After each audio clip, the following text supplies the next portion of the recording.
ଭାରସାମ୍ୟ ହରାଇ ଘର ଭିତରକୁ ପ୍ରବେଶ କଲା ଧାନ ବୋଝେଇ ଟ୍ରାକ୍ଟର। ଅଳ୍ପକେ ବର୍ତ୍ତିଲେ ଚାଳକ।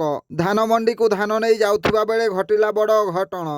ବାଟବଣା ହୋଇ ଛାତ ଘରେ ପଶିଗଲା ଧାନ ବୋଝେଇ ଟ୍ରାକ୍ଟର। ଏ ଘଟଣାଟି ଘଟିଛି ଦର୍ଶକ ବନ୍ଧୁ କେନ୍ଦୁଝର ଜିଲ୍ଲା ଚମ୍ପୁଆ ଅନ୍ତର୍ଗତ ବାଙ୍କିଆ ଗ୍ରାମରେ।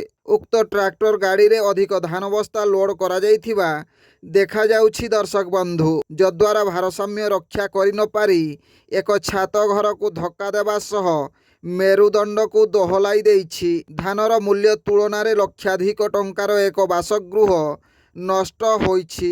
ଗ୍ରାମାଞ୍ଚଳ ମାନଙ୍କରେ ଟ୍ରାକ୍ଟର ଗାଡ଼ିଗୁଡ଼ିକ ଅଧିକ ଚଳାଚଳ କରିଥାନ୍ତି। କାହା ପାଖରେ ଲାଇସେନ୍ସ ଥାଏ ତ ଆଉ କାହା ପାଖରେ ନଥାଏ। ଅର୍ଦ୍ଧାଧିକ ଟ୍ରାକ୍ଟର ଚାଳକ ମାଦକ ଦ୍ରବ୍ୟ ସେବନ କରି ଗାଡ଼ି ଚଲାଇଥାନ୍ତି, ଯଦ୍ୱାରା ଏଭଳି ଘଟଣା ସବୁ ସାମ୍ନାକୁ ଆସିଥାଏ। Bureau report, Janajagaran Odia.